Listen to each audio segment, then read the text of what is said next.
संगारेड्डी के बुजुर्ग मेरे प्यारे बच्चियां मैं सुना ऊपर इसी तरह भरी हुई हैं और सीसीटीवी से देख रही हैं। जैसे साहब ने बताया कि संगारेड्डी से मेरा बहुत पुराना रिश्ता है और ये मेरा पहला डिस्ट्रिक्ट था एज एसपी। 84-85 में मैं यहाँ एसपी था और अभी आपके अनवर साहब मुझे ले गए जहाँ हम लोग रहते थे। मेरी कोठी जो थी कलेक्टर बंगले के सामने, अब गेट चेंज हो गया, गेट उस तरफ से हो गया है। जो पुराना बिल्डिंग था वो टूट गया, अब नई बिल्डिंग आ गई है वहाँ पर एसपी रेसिडेंस। और जो मेरे साथ आ रहे थे मुझे लेके हैदराबाद से, उनकी पैदाइश 84 में हुई तो आप लोगों में से काफ़ी लोग 84 के बाद भी पैदा हुए होंगे। अल्लाह का करम है कि अभी तक हमारी सांस जो है चल रही है, हाथ पैर सही हैं, आपके सामने खड़े हुए हैं, बात कर रहे हैं, मुखातिब हैं आपसे। हम लोग जो हैं टीम हमारी हैदराबाद से जो आई हुई है, लोकल इंतज़ामिया तो पहली बार सुन रहे हैं। हम लोग यही बात हर जगह रिपीट कर रहे हैं।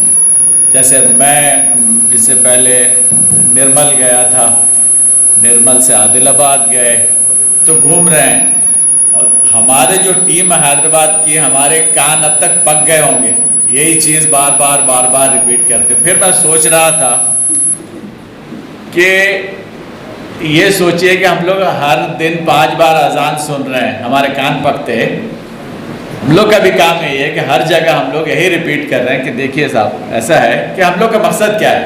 आप लोग पढ़ लिए या पढ़ रहे हैं, काफ़ी जगह हम लोग को क्वेरी आती है कि साहब अभी 1 महीने में हमारा इंटरमीडिएट इम्तिहान है या 1 महीने में 2 महीने में ग्रेजुएशन की तैयारी कर रहा हूँ या कर रही हूँ, इम्तिहान देना है हम लोगों को, हम लोग एलिजिबल हैं कि नहीं।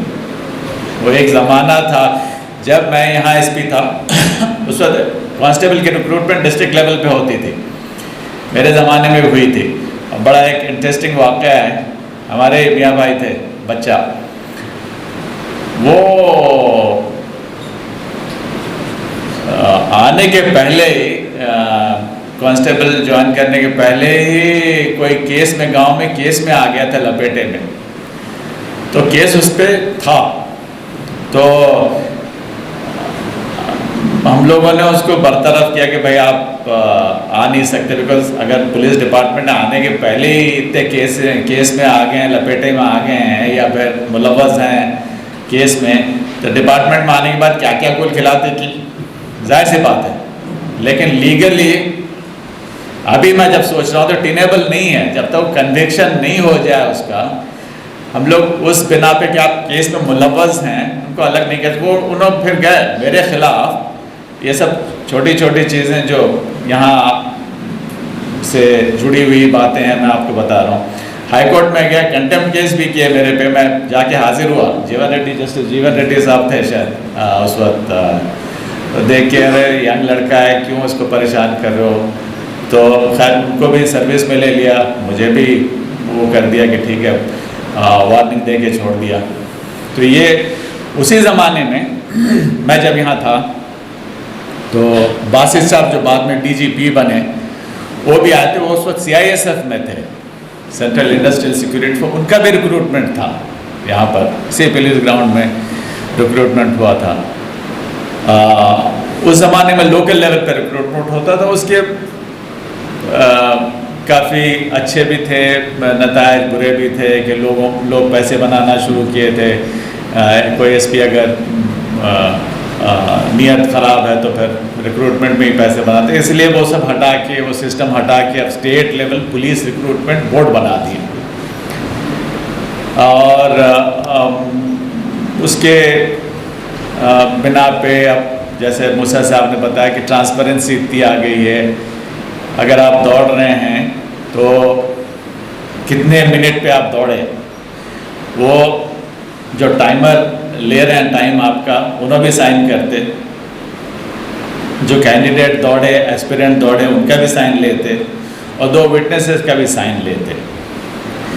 तो बाद में कंट्रोवर्सी की कोई गुंजाइश नहीं साहब मैं इतने में दौड़ा था, आप मेरा कम घटा दिए टाइम, या उन्होंने उतने कम में किया आप उनका बढ़ा दिए, इसकी कोई गुंजाइश नहीं, बिकॉज फ़ौरन वो वेबसाइट पर डाल देते हो आपके सिग्नेचर के साथ।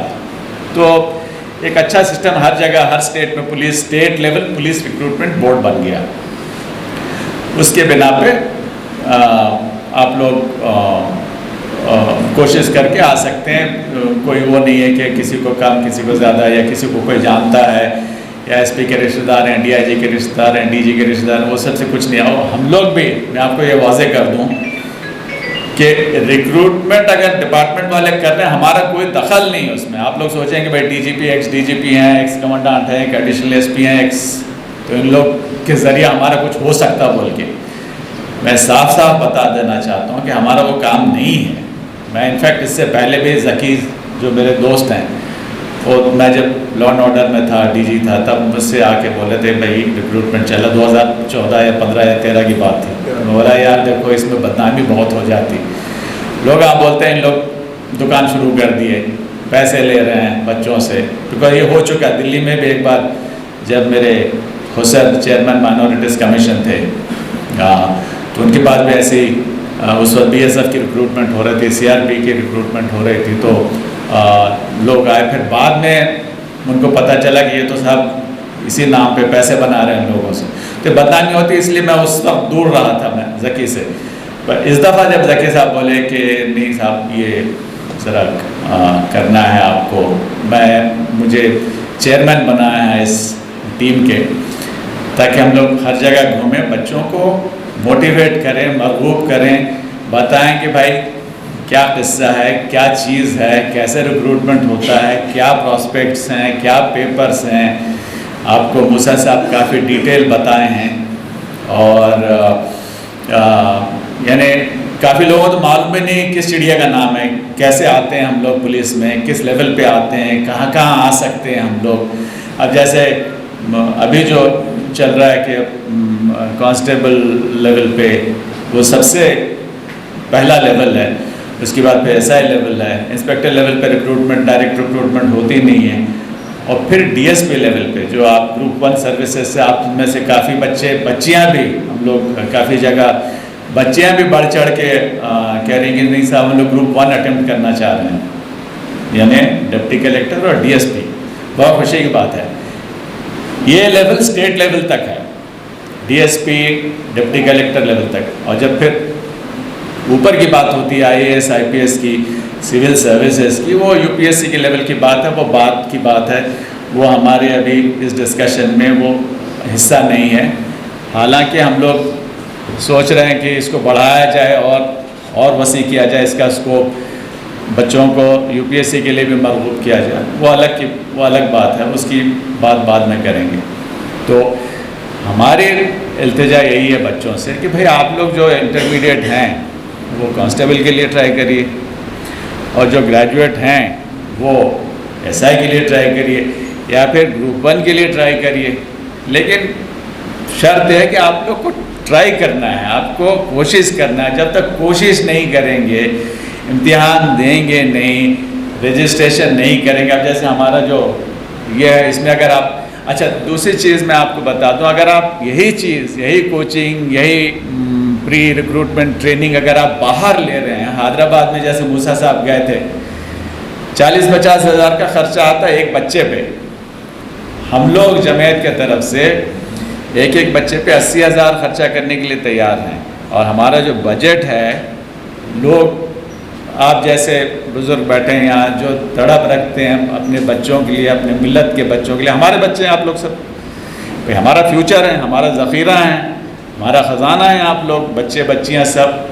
हम लोग का तो वक्त ख़त्म हो गया, अब निकल रहे हैं, तो फिर नई पौध, नई पीढ़ी जो है वो आनी चाहिए आगे, उनको ज़िम्मेदारी संभालनी चाहिए, उनके कांधे पे बोझ हम लोग ट्रांसफ़र करेंगे। तो इसीलिए 80 लाख का बजट है जमीयत में, खर्च करने के लिए तैयार। जो खुद जब हमारी हैदराबाद में मीटिंग हुई, लोग तैयार हुए, भाई मैं 15 दे रहा हूँ, मैं 10 दे रहा हूँ, इसी तरह प्लेज करके करीब 80 लाख का प्लेज आ गया हमारे पास, कि लोग आपसे नहीं ले रहे हैं हम लोग, जो देने की सलाहियत रखते हैं, जिनके पास जज्बा है, आपसे एक पैसा नहीं लेंगे और हमारा कोई मफाद नहीं है इसमें। ये मत सोचिए कि अगर आप लोग आ जाएंगे सर्विस में हमको कोई तमखा मिलने वाला, मेडल मिलने वाला। हमको अल्लाह के करम से वजीफ़ा इतना मिल जाता है कि सुकून से ज़िंदगी गुजारते हैं माशाल्लाह। बच्चे अजमत साहब के बाहर हैं, बच्चियां बाहर हैं, डॉक्टर हैं, इंजीनियर्स हैं, हमारे मूसा साहब की बच्ची यूएस में है, अजमत साहब की बच्ची यूएस में है, जाते आते रहते हैं, ऑस्ट्रेलिया में हैं, दुबई में हैं। तो इसलिए हमें कोई आपसे कोई उम्मीद नहीं कि भाई अगर आप लोग सर्विस में आ गए, सरकार में आ गए तो हमारा कोई मफाद होगा। हमारा जज्बा यही है कि भाई हमारे बच्चे जो घूम रहे हैं सड़कों पे मारे मायूस, आजकल के जो हालात हैं, इसलिए आपको एक सुनहरा मौका सरकार दे रही है कि 80,000 पोस्ट हैं, टोटल 90,000 का है, लेकिन 90,000 में 10,000 जो ऑलरेडी जो हैं सरकार में पार्ट टाइम जॉब कर रहे हैं या आउटसोर्सिंग में हैं या फिर बाकी कैटेगरी में हैं, उनको एब्जॉर्ब करेंगे। तो 80,000 जो ओपन वैकेंसीज हैं और उससे टीचर्स के जो बीडी करने वाले बच्चियां भी बहुत होंगी, 30-40,000 वैकेंसीज टीचर्स के हैं। आप लोग को पब्लिक सर्विस कमीशन के एग्ज़ाम्स देना चाहिए, पूरे हौसले के साथ दें, पूरे जोश और खरोश से दें। और जब तक आप में ये अगर कोई मोटर कार में पेट्रोल नहीं है, इंजन ठीक काम नहीं कर रही, आप धक्के दे के कितने दूर चलाएंगे आप। कल ही हम लोग जब महबूब नगर जा रहे थे तो ORR में देखा, गर्मी में मोटरसाइकिल ख़राब हो गई तो बेचारे 2 बच्चे धक्के दे रहे थे उसको। धक्के दे के ज़्यादा देर मोटरसाइकिल या गाड़ी या कार नहीं। आपको अपना पावर होना चाहिए, अपनी एनर्जी होनी चाहिए, अपना स्ट्रेंथ होना चाहिए कि भाई हम लोग कर सकते हैं। हम लोग सिर्फ आपको मोटिवेट करने आए हैं भाई आप लोग कर सकते हैं, ये स्कोप है आपका, ये आपके लिए रखा हुआ है। बिरयानी की प्लेट आपके सामने रखी हुई है, तो आपको खाना है, और खाना भी निवाला बना के खिलाए बोले तो कैसे होता है। दूसरी चीज़, हम लोग जो है मोटिवेट करेंगे, लेकिन पढ़ना आपको है, मेहनत आपको करना है, लिखना आपको है, और रिज़ल्ट जो है आपको आएगा। अब मैं अक्सर लोगों से यही कह रहा हूँ भाई हमारे पास रास्ता और क्या है। ये नहीं कि बाप दादा की जागीर थी। मेदक में खैर संगारेड्डी उस ज़माने में मैं जब यहाँ SP था तो सिद्दीपेट भी इसी ज़िले में था, मेदक भी इसी ज़िले में था। अब तो सब अलग अलग डिस्ट्रिक्ट हो गए हैं और माशाल्लाह डेवलपमेंट भी बहुत हो गई है आपकी। संगारेड्डी तो बिल्कुल बदल गया, कंदी तक पहुँच गई और बीच में डिवाइडर और सड़कें वाइड हो गई हैं। ज़ाहिर सी बात है 30-35 साल में तो होना ही है ये सब। और इसी तरह जिस तरह शहर आपका डेवलप किया, उसी तरह आप अपनी ज़ाती ज़िंदगी को भी डेवलप करिए। माशाल्लाह आप में से काफ़ी लोग पढ़े लिखे हैं, इंजीनियर्स हैं, डॉक्टर्स हैं, ग्रेजुएट्स हैं, पोस्ट ग्रेजुएट्स हैं और इंटरमीडिएट काफ़ी। एक मेरे ज़माने में एक होता था क्वालिफिकेशन 10th पास या 10th फेल होता था, वो आजकल वो नहीं है अब, यानी 7th फेल भी क्वालिफिकेशन में क्या है 7th फेल लिखते थे। अभी जो है आपको कंप्यूटर में जब आप फीड करते हैं ग्रेजुएशन BA किए नहीं किए, ग्रेजुएट है नहीं है वो, आप इसमें वो नहीं लिख सकते कि मैं ग्रेजुएट एग्जाम देने जा रहा हूँ या इंटरमीडिएट देने जा रही हूँ या BA फाल या BA अटेम्प्टेड, वो सब नहीं है। उसमें क्या हो रहा है कि आप वहीं अटक जा रहे हैं, आपका जो फीडिंग करते हैं कंप्यूटर में ऑनलाइन वहीं अटक जा रहे हैं। तो अगर आप जुड़ेंगे हमारे साथ तो आपको ये हैंड होल्डिंग होगा, आपको सब बताएंगे कि देखिए कहाँ कहाँ प्रॉब्लम्स जो आ रहे हैं आपको। रियाज साहब हमारे एक्सपर्ट हैं, IT प्रोफेशनल हैं, इंजीनियर हैं। एक बार आप जुड़ गए हमारे साथ इसमें QR कोड स्कैन करके तो आपको सब सहूलतें, रीडिंग मटेरियल हो, आपके वो भी मसला आया कि भाई उर्दू में मटेरियल नहीं है, रीडिंग मटेरियल वो भी तैयार हो रहा है और ये सब आपको फ्री दे रहे हैं हम लोग। जज्बा यही है कि हमारे बच्चे बच्चियां जो हमारी विरासत हैं, हमारा सरमाया है, हमारी पूंजी हैं, उन लोग भी तरक्की करें ज़िंदगी में और अपने फैमिली का, अपने ख़ानदान का, अपने मोहल्ले का, अपने शहर का नाम रोशन करें।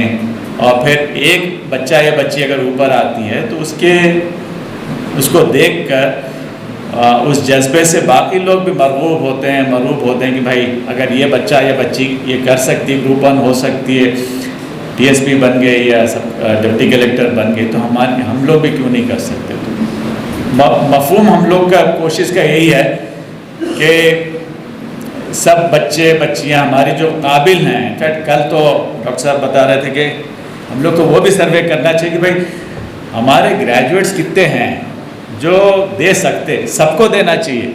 लेकिन आपको ताज्जुब होगा और अफसोस का मुकाम है, ये सचर कमेटी में भी आ चुकी है ये बात सॉरी, कि हमारे पास जो ग्रेजुएट हैं सिर्फ 3% हैं।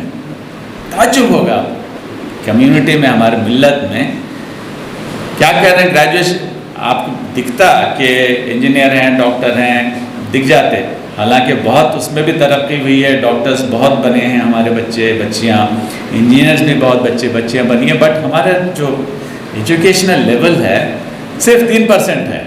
अब उसमें बताइए क्या होगा। 3% में एक स्टडी है जिसमें एक इंजीनियरिंग या एक मेडिकल कॉलेज को फीड करने के लिए, फीडर कैटेगरी पे तो चाहिए, आप सिर्फ हम लोग फल देख रहे हैं, तोड़ लिया, लेकिन जब फल बड़ा होगा, फूलेगा फलेगा, तभी तो आप, पेड़ जब बड़ा होगा फूलेगा फलेगा तभी तो आप तोड़ सकते हैं फल। तो आपको ताज्जुब होगा कि एक इंजीनियरिंग और मेडिकल कॉलेज को फीड करने के लिए आपको 2000 प्राइमरी लेवल पे स्कूल लेवल के चाहिए, स्कूल्स चाहिए, प्राइमरी स्कूल्स 2000 चाहिए आपको, तभी आप एक इंजीनियरिंग कॉलेज या एक मेडिकल कॉलेज को फीड करेंगे। आप देख लीजिए हम लोग कहाँ लेवल कहाँ है। कल ही पेपर में किसी ने बताया कि भाई हमारे यहाँ हालांकि रेट ऑफ बर्थ जो है वो ऑलमोस्ट बराबर है दूसरे इसके साथ, लेकिन हमारी बच्चियाँ उसमें वही 3% है एजुकेटेड जो हैं बच्चियाँ। तो इसीलिए हम लोग जो देख रहे हैं सिर्फ वो सावन के अंधों वाला हिसाब है कि भाई सब हरियाली नज़र आ रही कि इतने बच्चे हैं, इतने इंजीनियर्स हैं, इतने ग्रेजुएट्स हैं, इतने डॉक्टर्स हैं, लेकिन अभी भी सचर कमेटी में कह दिया कि हमारा जो लेवल है वो SC/SC से भी नीचे पहुंच गए हैं हम लोग। तो ये अफसोस का मकाम है। साथ ही साथ इसमें हौसला पस्त करने की ज़रूरत नहीं, बल्कि ये हमें रास्ता दिखाता है कि भाई देखिए यहाँ कमी है हमारी, यहाँ इस रास्ते पे अगर अख्तियार करें तो मिल्लत की रहनुमाई हो सकती है, मिल्लत को आगे बढ़ाया जा सकता है। कोशिश यही है हम लोगों की। जैसे आप लोग अगर इम्तिहान की तैयारी कर रहे हैं, कोई ज़रूरी नहीं कि हर सब्जेक्ट में आप अच्छे हों, किसी सब्जेक्ट में आप बहुत अच्छे होंगे, किसी सब्जेक्ट में मिडिल यानी बीच के कुछ जानते हैं कुछ नहीं जानते हैं, किसी सब्जेक्ट को बिल्कुल नहीं जानते होंगे, या एक सब्जेक्ट में भी कोई चैप्टर को बहुत अच्छी तरह जानते होंगे आप, कुछ चैप्टर को थोड़ी बहुत, कुछ चैप्टर को बिल्कुल नहीं जानते होंगे। तो कोशिश हम लोग की यही है कि भाई आप लोग अगर जुड़ जाएं, हम लोग आपको हैंड होल्डिंग करेंगे, जैसे बच्चे को हाथ पकड़ के चलाते हैं इसी तरह अब सिर्फ ग्रुप 1 में भी और कांस्टेबल और SI के लेवल में भी शायद स्क्रीनिंग टेस्ट है, स्क्रीनिंग टेस्ट आ गई, जैसे सिविल सर्विसेज में स्क्रीन यानी प्रीलिम्स होते हैं, ऐसे इसमें भी प्रीलिम्स हैं और उसकी प्रिपरेशन अलग है बिल्कुल, वो ऑब्जेक्टिव टाइप है, जैसे MSET पहले दे रहे थे आप लोग, जैसे नीट देते हैं। आजकल हर जगह कंपटीशन का दौर हो गया, हर यूनिवर्सिटी में दाखिले के लिए आपको अलग से वो पहले मार्कशीट लेके जाके मेरा बच्चा फर्स्ट क्लास, अब फर्स्ट क्लास में भी 99% 100%, और दिल्ली यूनिवर्सिटी में जो आपकी कट ऑफ परसेंटेज है 99-100% की, MBA IIM में अगर जाना चाह रहे हैं तो 99 परसेंटाइल कट ऑफ, तो आजकल उसको भी बरतरफ कर दिए। अब आपको कॉमन एंट्रेंस टेस्ट देना पड़ेगा, दिल्ली यूनिवर्सिटी में जाने के लिए कॉमन एंट्रेंस टेस्ट देना पड़ेगा, कोई भी नौकरी हो, सिविल सर्विस हो, उसके लिए आपको एग्ज़ाम देना पड़ता है। अब ग्रुप 1 है उसके लिए आपको इम्तिहान देना पड़ेगा। कांस्टेबल के लिए भी मूसा साहब बता रहे थे, कांस्टेबल तो छोड़िए, होमगार्ड के लिए 25 पोस्ट थे, कितना 15,000, 15 लाख एप्लीकेशन जी, 50 होमगार्ड के पोस्ट के लिए जो कांस्टेबल से भी नीचे लेवल के हैं, उसके लिए इतनी जाहिर सी बात है। बिकॉज क्या हो रहा है, हमें सरकारी नौकरी क्यों चाहिए? अभी तो खैर आप लोग इतने करीब हैं हैदराबाद से, परसों रियाज से भी कल जिक्र हो रहा था कि भाई हम लोग जो स्टैटिस्टिक्स देख रहे थे कि IAS में यूपी और बिहार के बच्चे बहुत ज़्यादा आते हैं, 15% का उनका 10%, 12%, 15% का आ रहा है। तो रियाज से ही बता रहा था कि भाई वहाँ अंडर डेवलपमेंट है, यानी इंडस्ट्री कुछ ज़्यादा बड़ी नहीं है, कॉमर्स बड़ी नहीं है, बिजनेस बड़ी नहीं है। अच्छा, यूपी बिहार से 47 के बंटवारे में जो क्रीम था वो चले गए बाहर, उस तरफ चले गए, दूसरी तरफ चले गए।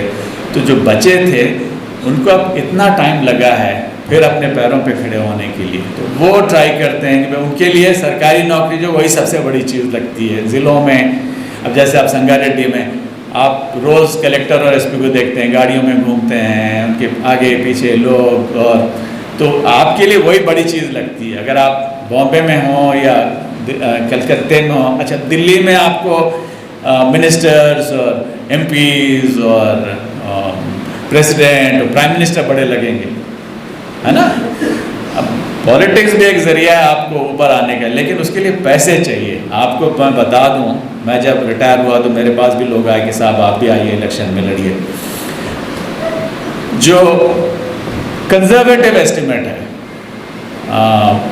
एक MLA बनने के लिए या एक MLA कॉन्टेस्ट करने के लिए आपको 15 से 25 करोड़ रुपए चाहिए। ओके, कॉन्स्टिट्यूएंसी पे डिपेंड करता है। और इसी तरह अगर आप MP बनना चाह रहे हैं तो 15 से 25 इंटू 7 असेंबली कॉन्स्टिट्यूएंसीज होती है एक MP के लिए, तो आप हिसाब कर लीजिए कितना, 125 करोड़ पैसे। और ये सिर्फ काफ़ी चीज़ों में खर्चा होती है, जैसे पेट्रोल है, डीजल है, गाड़ी है, पोस्टर चिपकाना है, पब्लिक मीटिंग के लिए लोगों को इकट्ठा करना है, उनको खाना खिलाना है, पैसे बांटना है। तो ये काफ़ी चीज़ें, इलेक्ट्रल पॉलिटिक्स और इलेक्ट्रल इकोनॉमिक्स एक अलग सब्जेक्ट है, वो भी आपके लिए करियर ऑप्शन है, लेकिन उसके लिए पैसा चाहिए। अब हमारी मिल्लत का यह हाल है, हमारे कौम का यह हाल है, पैसा हमारे पास अब रहा नहीं। जो ज़मींदारी थी, जब मैं बता रहा था कि मेदक में काफ़ी ज़मीन अपने लोगों की थी, लेकिन अब धीरे धीरे चले गए, लोग बेच रहे हैं, जा रहे हैं। हैदराबाद में भी ऐसे ही हवेलियाँ और बिल्डिंगां सब बिक गई, लोग चले गए, जायदाद बिक गई, ज्वेलरी बिक गए, प्रॉपर्टीज़ बिक गए। तो यहाँ भी मेदक में भी वही हाल है।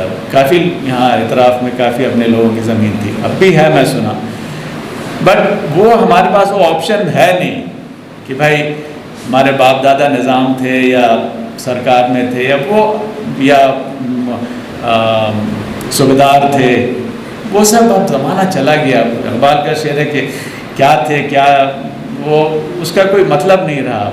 अब हम लोग को खुद अपने पैर पे जिद्दोजहद से अपने पैर पे खड़ा होना है। अगर हर माँ बाप यही चाहता है कि भाई हमारे जो बच्चे हैं, हमारी नई पौध है, बच्चे बच्चियाँ सब, वो हमसे आगे बढ़ें, हमसे और अच्छा करें, हमसे और इक़्तिदार में उनका ज़्यादा नाम हो और ज़्यादा हलाल की रोज़ी बनाएं। सब माँ बाप की ये ख्वाहिश होती है, इसीलिए आपको पढ़ाते हैं, अपना खुद तकलीफ़ उठा के लेकिन आपको पढ़ाते हैं।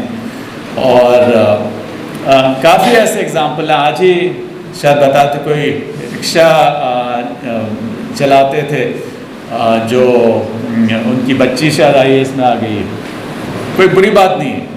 अब जैसे मेरे बैचमेट जो थे B प्रसाद राव साहब, उनके वालिद साहब कांस्टेबल थे, मेरे बैचमेट थे, DGP भी बने, बाद में इंतकाल भी हो गया उनका। और मैं जब तेनाली में ASP था, वो मेरे साथ मेरे घर में थे उनके वालिद साहब। तो जब भी वो आते थे मेरे पास, मैं खड़ा हो जाता था, उनको बैठने बोलता था, क्योंकि मेरे बैचमेट के वालिद साहब हैं। तो ये उतार चढ़ाव ज़िंदगी में चला रहता है। पंजाबी में एक आज तुसी तो कल अस्सी, अगर आज आप हैं तो कल हम बनेंगे, या अगर आज हम हैं तो कल आप बनेंगे। कोशिश हम लोग की यही है, जो टीम है हैदराबाद से, आपके मकामी जो रुकन हैं जमीयत के, यही चाह रहे हैं कि भाई हमारे बच्चे जो हैं ज़्यादा से ज़्यादा तादाद में कम से कम अटेम्प्ट तो करें, लिखें तो सही इम्तिहान, पता तो चले कितने पानी में हैं, क्या पढ़ाई किया आप लोगों ने, या पूरे दिन सेल फोन लेके मंतखा करके या कॉपी करके या फिर कुछ भी और रट्टा मारने की किताबें जो मिलते हैं उसको लेके पढ़ लिए।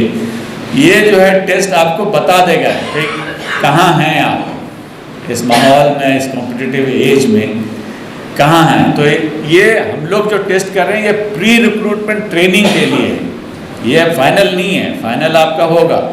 यहाँ भी रजिस्टर करिए और पब्लिक सर्विस कमीशन के वेबसाइट में भी रजिस्टर करिए, और स्टेट पुलिस रिक्रूटमेंट बोर्ड का मेरा ख्याल से शायद 4.5-5 लाख का रजिस्ट्रेशन हो चुका है ऑलरेडी, कांस्टेबल और एसआई के लिए 5 लाख, 4-4.5 लाख ऑलरेडी हो चुका है, उसमें ब्रेकअप भी है। ओसी कितने हैं, ओबीसी कितने हैं। बच्चियों के लिए तो ये फ़ायदा है कि उनकी 33% उनको रिजर्वेशन, तो आप मेन कैटेगरी में भी आ सकते हैं, रिजर्व कैटेगरी में भी आ सकते हैं, तो डबल फ़ायदा होगा। इसी तरह आप लोग भी ओबीसी के कैटेगरी में भी आ सकते हैं, ओसी में भी आ सकते हैं, ये दोनों में भी नहीं हो तो ईडब्ल्यूएस इकोनॉमिकली वीकर सेक्शन के कोटे में भी आ सकते हैं, है ना। और प्लस माइनॉरिटीज़ का 4% तो है ही है। तो ये बहुत बड़ा, आप ये परसेंट, कल मैं डॉक्टर साहब से हम लोग जिक्र कर रहे थे जब महबूब नगर से आ रहे थे, आप लोग इसमें मत घुसिए कि परसेंटेज में आता नहीं आता, आपका ध्यान इसमें रहना चाहिए पूरी मेहनत से, पूरी लगन से, पूरी कोशिश से हमको ऊपर आना चाहिए। ये कंपटीशन में you have to be better than other, दूसरों से अच्छा परफॉर्मेंस देना है। रिटर्न में, रिटर्न एग्ज़ाम्स में, इंटरव्यू तो है नहीं आजकल, ख़त्म ही हो गया, अच्छा ही है एक तरह से, तो इंटरव्यू में फिर ऊपर नीचे होता था। तो इसीलिए आपको you should be better then the other, यानी आप ये परसेंटेज कि मैं इस परसेंट में कहाँ फिट हो रहा हूँ, ईडब्ल्यूएस में आऊँगा, ओसी में आऊँगा, 4% में आऊँगा, या फिर 33% में आऊँगी, ये सब की फिक्र मत करिए। आप you have to give your best, और अगर दे रहे हैं इम्तिहान पूरी लगन से, पूरी मेहनत से, पूरी लगाव से दीजिए इम्तिहान। यानी कि भाई एक बार टेस्ट करते हैं, देखते हैं, तो इंशाल्लाह हमारी दुआएं आप लोग के साथ हैं, हमारी नेक ख्वाहिशात आप लोग के साथ हैं। माँ बाप से मेरी यही इल्तिजा है कि अपने बच्चे बच्चियों को आगे बढ़ाएं, लाएं सरकार में, जुड़ें सरकार से, ताकि फिर आप सबका फ़ायदा होगा उसमें। आपको दर ठोकरें नहीं खानी पड़ेंगी। अगर आपका बच्चा है, बच्ची सरकार में आज है, हमारे ऑफिस में है, तहसीलदार ऑफिस में है, डीएसपी ऑफिस में है, या डीएसपी ही है, या फिर सब कलेक्टर ऑफिस में है, या डिप्टी कलेक्टर बना या बनी बैठी है, आपको कितना फ़ायदा होगा ये देख लीजिए। आपको किसी और के पास गिड़गिड़ाने की ज़रूरत नहीं, किसी और के पीछे भागने की ज़रूरत नहीं होगी, क्योंकि आपका अपने बच्चे बैठे होंगे सही जगह पे। तो इसीलिए हमारी इल्तिजा यही है कि ज़्यादा से ज़्यादा तादाद में आप लोग आएँ, जुड़ें, कोशिश करें। होना नहीं होना अल्लाह के हाथ में छोड़ दें आप, लेकिन पूरी मेहनत। ये बात भी आपको मैं इसमें ऐड करूँ कि भाई हम ये चीज़ को तय कर लेते हैं कि भाई हम रिटर्न टेस्ट के पास क्या है, डर थे लोग पढ़ रहे हैं, हमको हमारे पास किताबें नहीं है, हमारे पास मटेरियल नहीं है, बोले उस चीज़ को हम लोग बहुत शिद्दत से, बहुत गहराई से रमज़ान में हम बात करें, हमारे ऑफिस में, हमारे इदारे में, ह्यूमन डेवलपमेंट फाउंडेशन में बड़े सीनियर अफसरों से बात करें, ये तय करें कि भाई हम क्या करें। बेस्ट अवेलेबल टीचिंग इंस्टीट्यूट्स कहाँ हैं, आइडेंटिफाई करें, उसमें भाग्या किरण इंस्टीट्यूट टॉप है, किसी से कम नहीं है। नहीं आ रहा, अब आ रहा हूँ, अब आ रहा हूँ, अभी भी नहीं आ रहा, आ रहा। भाग्या किरण नाम है इंस्टीट्यूट का, दिलसुख नगर में है, सक्सेसफुल है, सक्सेस रेट उनके पास 80% से 85% है। एसआईस में, कांस्टेबल में, और वो वाहिद इदारा है जो ऑर्गेनाइज है 2 में, फिजिकल ट्रेनिंग में और थियरी में। तो हम जब थियरी का चेक करें, मैं खुद बजाते खुद गया, तो वो मेरा अपना एक शैताई निकला। जब मैं अंबरपेट में था, हम 2011 में रिक्रूटमेंट में प्री फैब्रिकेटेड डॉर्मेटरीज बनाए थे, 2000 बच्चों के लिए 12 डॉर्मेटरीज बनाए थे। वो आके देखा, और जब मैं वहाँ पर कमांडेंट था तो वो नाम सुना था, मुझे अब मिला, इतना मायूब हुआ। बोला सर आप ही आए సార్ సాక్షాత్గా మా ముందర ఉన్నారు సార్, మీరు మీ గురించి విన్నాను సార్, బట్ నేను కలవలేదు సార్, మీరు వచ్చారు సార్, उठ के सलाम करा। और वो काम वहाँ उतना अच्छा करे थे, हम ऑर्गेनाइज करे थे जब हम सर्विस में थे और वहाँ पर हुआ था। वो बच्चा महबूबनगर का है और इतना ऑर्गेनाइज करा है, उसके पास हम टाई अप करे हैं और वहाँ से हमारा रीडिंग मटेरियल मिलेगा हमारे थियरी के लिए। और मैं ये गारंटी दे रहा हूँ, इसलिए कि अभी आने से पहले मैं उनके पास एक क्वेश्चन पेपर लाया हूँ। हम मंथली टेस्ट या मॉक टेस्ट के लिए हम जो प्रपोज कर रहे थे, इतना अच्छा बनाए हैं कि सर्विस कमीशन में नहीं फॉर्मुलेट करते वो क्वेश्चन पेपर को, वो लेवल है लोगों का।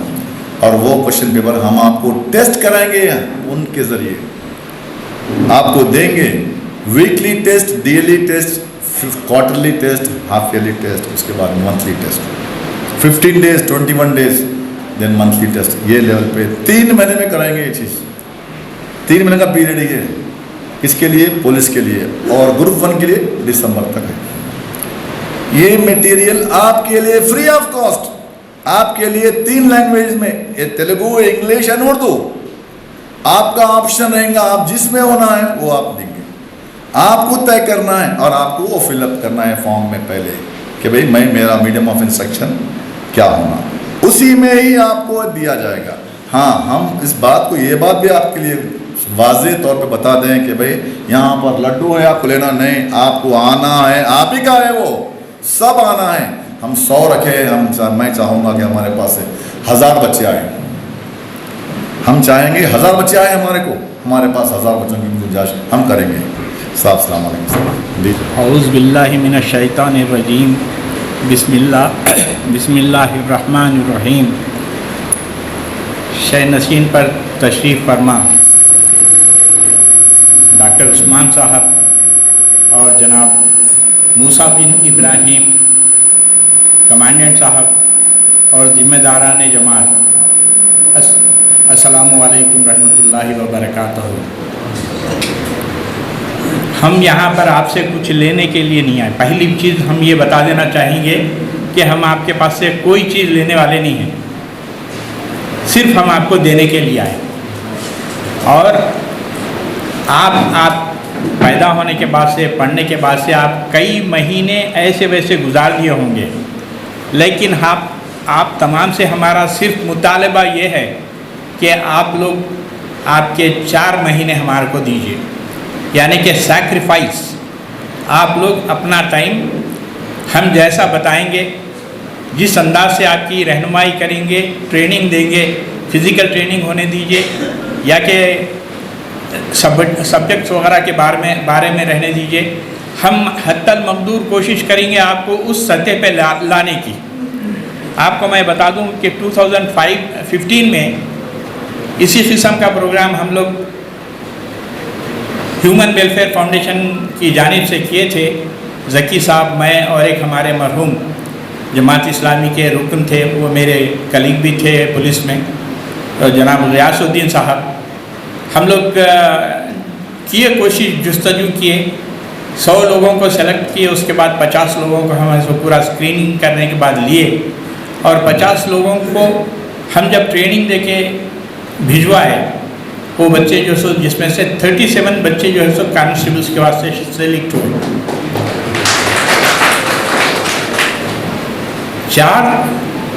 4 लड़के SIs के लिए सेलेक्ट किए। अब ये गवर्नमेंट ऑफ तेलंगाना जो है, देखिए आप लोग, आज तक इतने पोस्ट नहीं निकले, 80,000 पोस्ट निकले, और 80,000 पोस्ट में कई डिपार्टमेंट के अंदर कई तरीके से पोस्ट हैं, लेकिन हमारी तवज्जो फिलवक्त पुलिस डिपार्टमेंट पे है, कांस्टेबल और SIs के लिए, क्योंकि आज के हिसाब से हमारा तनासुब बहुत कम हो गया है। और आप लोग हालात का अंदाज़ा लगा सकते हैं, देख रहे हैं रोज़ाना क्या हाल है। अगरचे हमारा रिप्रेजेंटेशन अगरचे डिपार्टमेंट में नहीं रहेगा, लॉ एनफोर्सिंग के एजेंसी के अंदर आप लोग नहीं रहेंगे तो आपको कोई पूछने वाला नहीं रहेगा।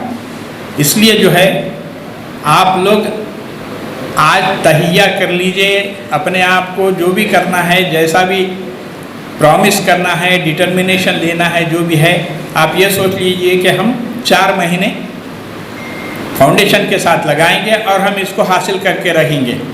आप ये मत समझिए कि अरे मैं जा रहा हूँ, सेलेक्ट होता हूँ या नहीं होता हूँ, क्या करूँ क्या नहीं। आप लोगों को कुछ सोचने और फिक्र करने की ज़रूरत नहीं है। हम आपके लिए हर वक्त 24/7 आप लोगों के लिए तैयार हैं।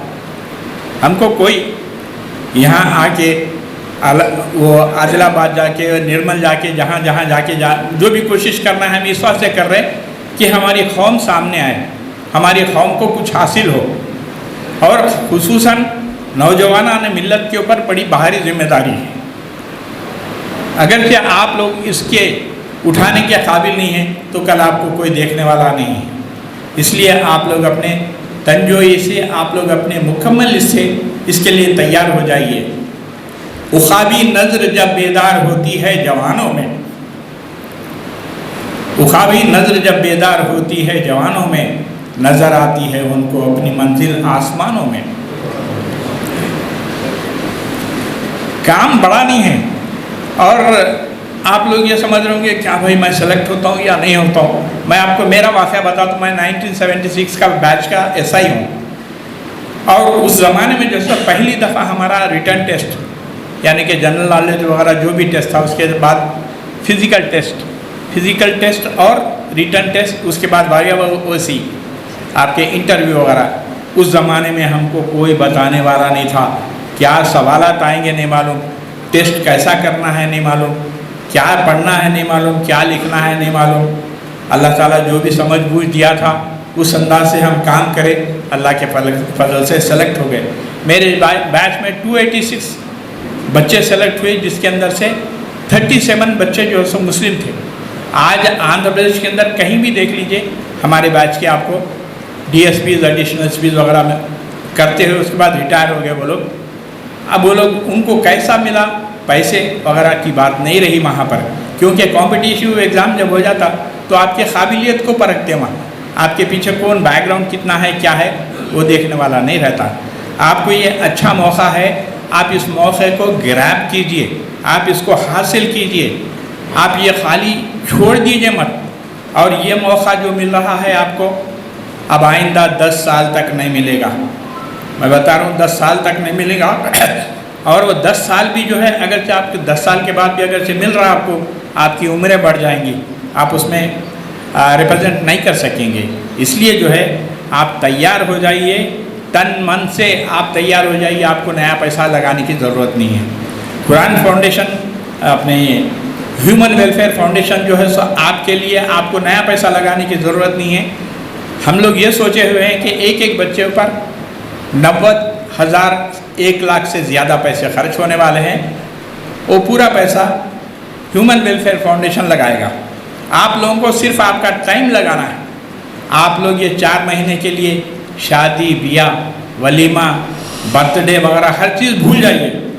आपके दिल में यही लगाइए कि मैं कैसा सेलेक्ट होना है, मुझे सेलेक्ट होना है किसी हाल, मुझे मेरे घर को इस्टेब्लिश करना है, मेरे कौम की खिदमत करना है। मैं लोगों के अंदर में, आप देखिए किसी और डिपार्टमेंट में इतनी इज्जत नहीं होती। आप देखिए म्यूनसिपाल्टी रहने दीजिए, रेवेन्यू रहने दीजिए, कोई चीज़ रहने दीजिए, उसका कोई आदमी अगर आपके महल्ले में आ गया कर गया तो क्या होता, सिर्फ अरे उन्होंने तहसील में काम करता भाई ये करता। लेकिन आप अगर से यूनिफॉर्म में रहेंगे, नमस्ते साहब बोलता हूँ, आदाब साहब बोलते, नमस्ते साहब बोलते, यानी कि इसकी इज्जत अलग है। और आप अगर से पुलिस स्टेशन के अंदर रहेंगे नीचे के लेवल से, तो आप क्या करेंगे, आपका कोई भाई आएगा मुसलमान, उसको कुछ ज़रूरत पड़ेगी तो आप जो है सो पहले सीधा जवान के पास से सीधा SI के पास जा नहीं सकते, आपको जाने नहीं देता कोई। आपको जो सो वहीं रोक देते, किधर ये मैं एटोचना एटो नहीं बोलता हूँ। तो सबसे अगर से आप रहे कोई मुसलमान है तो आप क्या करेंगे, आपकी हमदर्दी, ये कौम के लिए जो दर्द और हमदर्दी आपके दिल में रहेंगी, आप खुद ही जाके बोलेंगे SI को, बोलेंगे साहब मेरे रिलेटिव है साहब, इन्होंने ज़रा दूर के रिलेटिव जो गरीब है, इनका ऐसा काम पड़ गया साहब, ज़रा करो। आपका रिलेटिव नहीं रहेगा वो, लेकिन आप अपना रिलेटिव जाहिर करके उसकी मदद करेंगे। इसलिए आप लोग जो है जितना हो सकता अपनी पूरी तवानाई इसको हासिल करने के लिए लगाइए।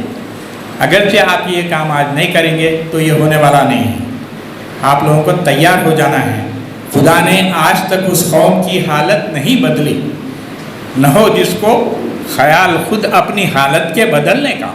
तो इसलिए हमको तैयार हो जाना है, हमको किसी हाल तैयार होना है और ये चीज़ हासिल करना है। आप मायूस मत होइए, मेहनत कीजिए, मेहनत जितनी हो सकती उतनी मेहनत कीजिए। हमारे पास हम जो पिछली दफ़ा जो ट्रेनिंग कंडक्ट किए थे, आपको मैं बता दूं वहाँ का प्रैक्टिकल क्या था। बच्चों को, मुसलमान बच्चों को लेके आए, खिलाए पिलाए, तमाम ये करे, ग्राउंड पे लेके गए। ग्राउंड पे ले जाने के बाद जो है बच्चे आज जो सो रनिंग के वास्ते जो सो फिज़िकल टेस्ट के लिए तैयार करने के उनके लिए जो लेके गए। एक दिन रनिंग मारने के बाद दूसरे दिन बच्चा नहीं आया। क्या हुआ? साहब मेरे पाँव दर्द दे रहे। क्या भाई पैर दर्द दे रहे? हमको जो सो पहली दिन है सो हम जब पीटीसी अनंतपुर में जाके ज्वाइन हुए, सुबह उठते नाश्ता करो, बोले ठीक है हम लोग जाके नाश्ता कर लिए। उसके बाद ग्राउंड पे बुलाए, उसके बाद फॉल इन करके रन बोले, 6 किलोमीटर भगा दिए भाई। 6 किलोमीटर भगाने के बाद दूसरे दिन फिर आज अगर जो भगा दिए तो कल छोड़ने वाले ही नहीं। वहाँ पुलिस स्टेशन क्या वो ट्रेनिंग कॉलेज के अंदर आपको जैसा निचोड़ देते, वहाँ पसीना निकल जाना पूरा, आदमी जैसा ऐसा मोटा जाके दुबला हो जाता। तो वैसा ये करके हम ये कर दिए। तो 6 किलोमीटर भागने के बाद दूसरे दिन फिर परेड ग्राउंड पे जाना है। उसका हाल क्या हो गया? सुबह को सब बाथरूम जाना, लैट्रिन जाना वगैरह जाना, पैरा हाथा पकड़ लिए तो दीवारों को पकड़ लेके हा कर लेते हुए बैठे। और अनंतपुर में जितने भी मेडिकल स्टोर्स थे वहाँ जाके वो टर्पंटाइल जो रहता वो पैरों पे मालिश करने के वास्ते वो लेके आके मेरी बाजू वाला मुझे मालिश करा, मैं उसको मालिश करा, आपस में मालिश कर ले, फिर शाम में वही भागो। यानी कि हमको उस अंदाज से ये किए। इसलिए आप लोग ये छोटी चीज़ या छोटी मुसीबत को बर्दाश्त करने का सीख लीजिए। आप लोग आप अगरचे तैयार हो जाएंगे, कोई चीज़ आपको रोकने वाली नहीं। कमाले बुज़दिली है पस्त होना अपनी आँखों में, अगर थोड़ी सी हिम्मत हो तो फिर क्या हो नहीं सकता। आप लोग आज एक अज़्म मुसम्मम से उठिए यहाँ से कि मैं इस चीज़ को हासिल करके रहूँगा। अब हम जो है 30-35 का जो टारगेट था उस टाइम पे बहुत कम जायदाद थी तो उसके अंदर सेलेक्ट किए। अब बहुत जायदादें हैं, इसलिए हम ये चाह रहे हैं कि मुसलमान उसके अंदर मैक्सिमम उसको ग्रैब करेंगे। तो इसलिए आप लोग तैयार हो जाइए। आप लोग डिटेल्स तो इसके लिए जो है हमारे मूसा इब्राहिम साहब भी बोलेंगे, हमारे साइट के भी है, साइट पे भी जो सो आप उसको चेक करके कर सकते। लेकिन सिर्फ आपको इरादा करना है, आपको मेहनत करना है और 4 महीने के लिए सब चीज़ छोड़ देना है, सैक्रिफाइस करना है। चिल्ला चिट्ठी शादी ब्याह हर चीज़ को छोड़ दीजिए, इस पर तवज्जो दीजिए। एक घर का बच्चा अगर पुलिस के अंदर नौकरी कर लिया, घर इस्टेब्लिश हो जाता, उसके तमाम रिश्तेदारों में उसकी इज़्ज़त होती, दोस्तों में इज़्ज़त होती।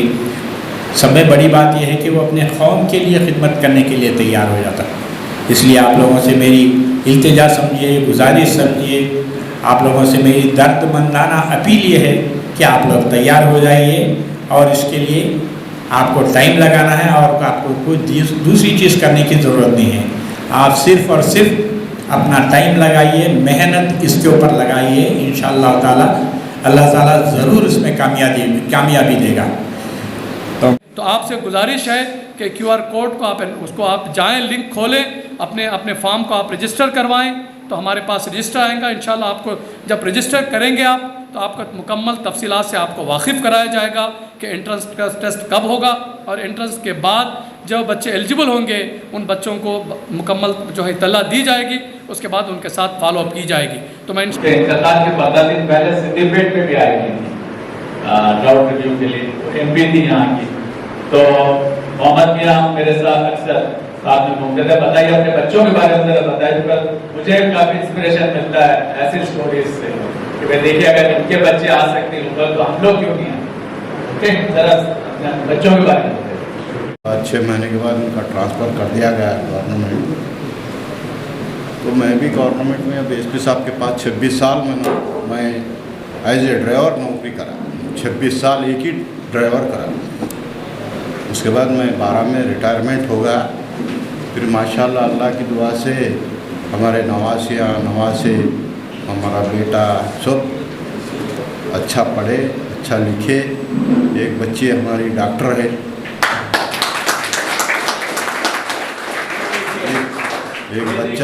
एक बच्चा इंजीनियर है।